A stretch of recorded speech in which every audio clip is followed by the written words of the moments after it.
Assalamualaikum warahmatullahi wabarakatuh. Perkenalkan, nama saya Raffi Yunafi. Di sini saya akan mempresentasikan seminar hasil tugas akhir saya yang berjudul pengaruh beda ketinggian air pada basin terhadap efisiensi dan produktivitas destilasi air tenaga surya. Oke, masuk ke bab yang pertama, yaitu latar belakang. Hal yang melatar belakangi penelitian ini adalah pertama, kebutuhan air bersih dan air layak minum masih menjadi beberapa masalah yang terdapat di beberapa daerah, khususnya di Indonesia masih terdapat banyak masyarakat yang mengalami kesulitan air bersih dan air layak minum khususnya. Kemudian destilasi diharapkan dapat menjadi solusi alternatif sebagai penyedia air minum di daerah tersebut. Kemudian adapun rumusan masalah dan tujuan penelitiannya adalah pertama, yaitu untuk mengetahui berapa ketinggian yang optimal pada variasi beda ketinggian air dengan menghasilkan volume air yang lebih banyak.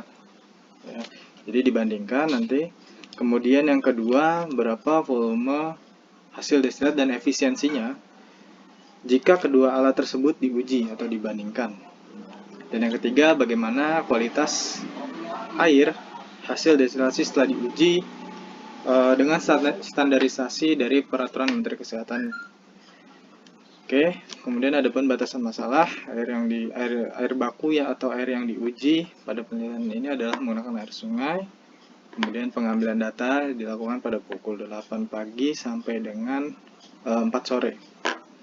Kemudian yang ketiga, pengambilan data dilakukan pada cuaca tidak hujan dan menggunakan Arduino untuk pengambilan data. Serta ada beberapa alat manual sebagai kalibrasinya.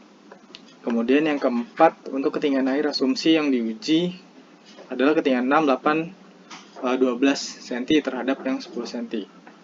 Kemudian yang kelima, bahan destilator berupa kaca dengan double slope dan kemiringannya 45 derajat. Oke, kemudian ini ada masuk bab kedua, yaitu tinjauan pustaka. Nah, ini ada skema dari proses destilasi air tenaga surya. Yang pertama yaitu prinsipnya destilasi air tenaga surya ini memanfaatkan penguapan dan pengembunan sebagai penyaring atau medianya untuk menghasilkan outputnya air bersih. Jadi di sini kita memasukkan air sungai ke dalam alat destilasi tersebut dan kemudian memanfaatkan radiasi matahari untuk melakukan proses penguapan tadi, dan juga nanti akan terjadi proses pengembunan pada waktu sore hari, yaitu untuk menghasilkan outputnya air bersih tadi. Nah, jadi seperti itu. Kemudian ada pun efisiensi alat destilasinya, yaitu rumusnya sama dengan massa kondensat atau volume atau massa hasil destilasinya dikalikan dengan panas laten penguapannya dibagi dengan luas permukaan dikali dengan intensitas radiasi dan juga lamanya pengujian dikali 100%. Adapun metode penelitiannya diagram Alire sebagai berikut. Jadi pertama mengidentifikasi masalah tersebut, kemudian mencari literaturnya, kemudian setelah dicari memasukkan air pada alat destilasinya. Jadi untuk ketinggiannya yaitu ada dua. Yang pertama ketinggian 10 sebagai pembandingnya, dan juga ada yang ketinggian yang variasinya atau asumsinya tadi ya, yang 6 cm, 8 cm, dan 12 cm. Jika sesuai, kemudian dilakukan pengujian alat dan juga pengumpulan data serta lakukan analisis dan kesimpulan. Nah, untuk metode penelitian pengujian ini menggunakan metode eksperimental, yaitu dengan menguji kedua alat tadi, dengan yang satu menggunakan asumsi variasi tadi, dan yang satu menggunakan ketinggian yang tetap, yaitu 10 cm sebagai pembandingnya. Hasil yang ingin didapat adalah pertama, jumlah banyaknya air hasil destilasinya, yang kedua yaitu efisiensinya, dan yang ketiga yaitu apakah air dari hasil destilasi tersebut layak dikonsumsi sebagai air minum atau tidak. Nah, ini ada skema alat destilasinya. Di sini saya menggunakan kaca dengan double slope atau dua kaca ya, double glass. Dan kemiringannya yang digunakan adalah 45 derajat. Jadi di sini dimanfaatkan juga kemiringan kaca untuk mengalirkan air tadi. Mengalirkan air ke pipa talang yang berada di bawahnya dan dialirkan lagi menuju ke arah wadahnya atau tempat penampung airnya. Kemudian ini ada juga dari tampak depan dan juga tampak sampingnya. Untuk alatnya seperti ini. Dimensi basinnya itu 108 cm dikali 60 cm dengan ketinggiannya sekitar 30 cm. Nah, ini ada pun beberapa syarat wajib air bersih berdasarkan peraturan Menteri Kesehatan yang harus dipenuhi sebagai kualitas air layak minum ya. Oke. Dan ada pun hasilnya, hasil setelah diuji, jadi setelah diuji pada Dinas Lingkungan Hidup ya, didapati adalah hasilnya seperti ini. Jadi ada beberapa memang parameter dari hasil uji sebelum dilakukan destilasi, itu seperti nilai kekeruhan, terus kemudian sulfat, amonia itu masih berada di level atau di kisaran yang belum dikategorikan sebagai air layak minum. Kemudian setelah dilakukan destilasi, nilai-nilai tersebut dapat turun. Jadi masuk ke kategori air layak minum.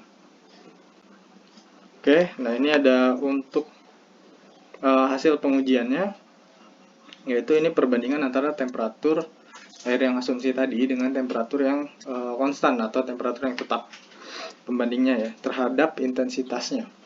Jadi dapat dilihat di mana jika ditarik kesimpulan dari ketiga grafik ini dengan dengan temperatur dengan ketinggian air yang lebih rendah dibanding pembandingnya, atau jika dibandingkan kedua alat tersebut dengan ketinggian yang berbeda, maka ketinggian yang lebih rendah tersebut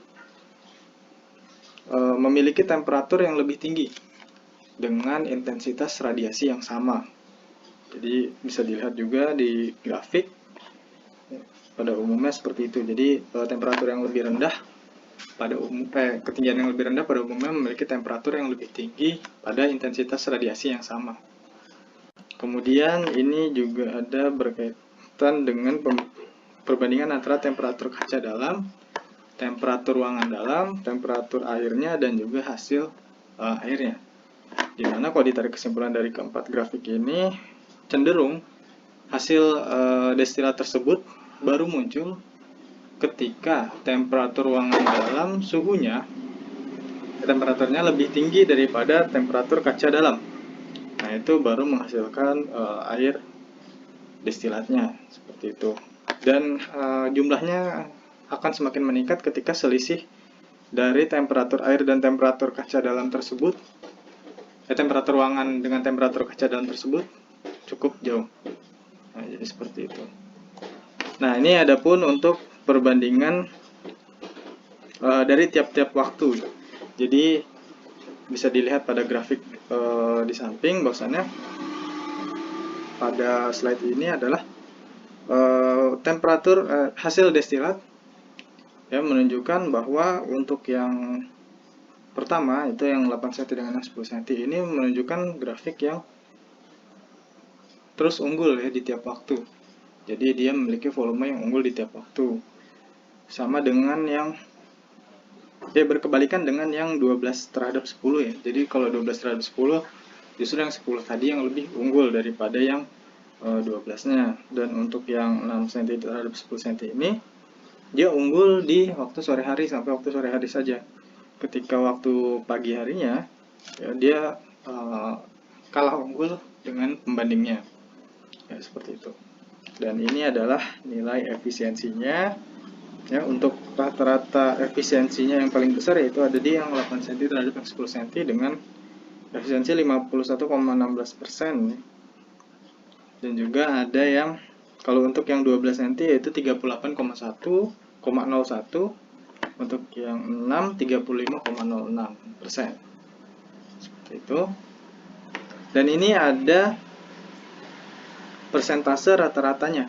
Jadi di sini ada rumus yang saya gunakan yaitu selisih air pada waktu tersebut dibagi dengan hasil air 10 cm selama 24 jam. Nah, di sini dapat terlihat pada tabel jika ada nilai yang positif dan negatif, di mana nilai yang positif ini menandakan bahwasannya dia itu volumenya lebih banyak daripada pembandingnya. Hasil volumenya lebih banyak daripada pembandingnya, seperti itu. Untuk yang negatif berarti dia hasilnya lebih sedikit daripada pembandingnya yang 10 cm. Kemudian bab 5 penutup. Ya, kesimpulan dari penelitian ini adalah pertama, air setelah destilasi ternyata masih belum memenuhi syarat wajib air layak minum. Seperti tadi, nilai pH-nya cenderung turun. Terus kemudian masih ada beberapa juga faktor lain yang mempengaruhi kelayakan air minum ya. Tadi masih ada yang belum. Kemudian hasil destilat rata-rata terbanyak yaitu pada ketinggian yang 8 cm terhadap 10 cm dengan volume 1397 ml per hari. Dan nilai rata-ratanya juga sama untuk yang 8 cm terhadap 10 cm dengan nilai 51,16%. Adapun saran untuk penelitian kedepannya yaitu pertama, untuk pembelian data sebaiknya pada musim kemarau agar memaksimalkan dari hasil yang akan dicapai ya. Kemudian pembersihan pipa talang air sebelum dilakukan pengujian, khawatir masih ada zat-zat pengotor pada pipa talang air tersebut. Kemudian lebih sering diperiksa lagi agar dipastikan data tersimpan pada microSD dan juga data yang data yang masuk kepada microSD itu data yang benar gitu. Atau paling tidak mendekati dengan pengkalibrasiannya. Oke, cukup sekian presentasi saya. Mohon maaf apabila ada kekurangan. Assalamualaikum warahmatullahi wabarakatuh.